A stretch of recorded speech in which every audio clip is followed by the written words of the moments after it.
Hi friends, ఈరోజు నేను చాలా సింపుల్గా కేక్ అనేది చేశాను. చాలా ప్లఫీగా వచ్చింది. సింపుల్ ఇంగ్రీడియంట్స్ అనమాట. మీరు ఎవరైనా సరే ఇంట్లో ఉండే సింపుల్ ఇంగ్రీడియంట్స్తో హెల్తీగా కేక్ని తయారు చేసుకోవాలంటే ఈ కేక్ని తయారు చేసుకోండి. గిన్నెలు కూడా ఎక్కువ అవసరం లేదు. ఒక మిక్సీ జార్ ఉంటే ఇంతటి చక్కటి ప్లఫీ కేక్ని అనేది మనం రెడీ చేసుకోవచ్చు. ప్రాసెస్లోనికైతే వెళ్ళిపోదాం. ఒక మిక్సీ జార్ తీసుకొని దాంట్లో 1 కప్పు సుజ్జిని వేసుకోవాలి. 1/4 కప్పు బెల్లం తురుమును వేసుకోవాలి. ఈ ప్లేస్లో మీరు బ్రౌన్ షుగర్ ఉన్నా సరే దాన్ని వేసుకోవచ్చు. ఒకసారి బ్లెండ్ చేసుకోవాలి ఈ 2 కలిపి. ఆ తర్వాత 1/4 కప్పు ఫ్లేవర్లెస్ ఆయిల్ వేసుకోవాలి. 1/4 కప్పు పెరుగును వేసుకోవాలి. ఈ 2 కూడా మొత్తం కలిసే విధంగా బ్లెండ్ చేసుకోండి. ఆ తర్వాత 1/4 కప్పు పాలను వేసుకొని మరొకసారి మిక్సీ పట్టుకోండి. కేక్ బ్యాటర్ కన్సిస్టెన్సీ చూడండి, చాలా క్రీమీ టెక్చర్ వచ్చింది కదా. ఇలా పర్ఫెక్ట్ మిక్సీ చేసుకోవాలన్నమాట. దీంట్లోనికి 1 table spoon baking powder, 1/2 table spoon baking soda, 1/2 table spoon vanilla essence, చిటికెడు ఉప్పు వేసుకొని వన్ డైరెక్షన్లోనే కలుపుకోవాలి. బ్యాటర్ కన్సిస్టెన్సీ రిబ్బన్ కన్సిస్టెన్సీ రావాలి కాబట్టి 2 నుండి 3 టేబుల్ స్పూన్ల వరకు పాలని ఎక్స్ట్రాగా యాడ్ చేసుకోండి. ఇప్పుడు పర్ఫెక్ట్గా వస్తుందన్నమాట. మనం బ్యాటర్ని వన్ డైరెక్షన్లో తిప్పుకుంటే సరిపోతుంది. వీడియోలో చూపించినట్టుగా పర్ఫెక్ట్గా బ్యాటర్ని రెడీ చేసేసుకోవాలన్నమాట. క్రీమీగా రిబ్బన్ కన్సిస్టెన్సీ వచ్చింది కదా.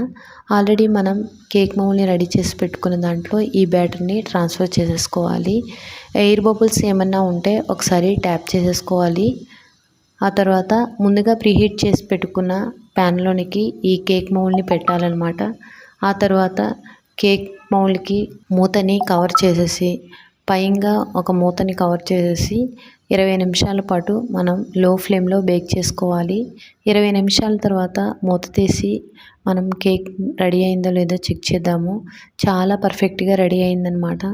దీన్ని డిమౌల్డ్ చేసి ఒక 20 నిమిషాల పాటు చల్లారనివ్వాలి. పూర్తిగా చల్లారిన తర్వాత కేక్ని డిమౌల్డ్ చేసుకోవడానికి అంచుల వెంబడి చాక్తో ఇలాగా లూజ్ చేసేస్తే కేక్ అనేది ఈజీగా వచ్చేస్తుంది. నేను స్టీల్ గిన్నెని పెట్టాను కాబట్టి గిన్నె కొంచెం కలర్ మారిపోయిందనమాట.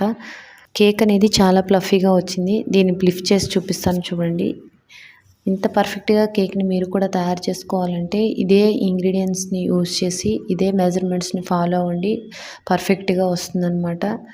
దీన్ని కట్ చేసి చూపిస్తాను. మా అబ్బాయి అయితే ఈ కేక్ని హార్ట్ షేప్లో కట్ చేయమని అడిగాడు.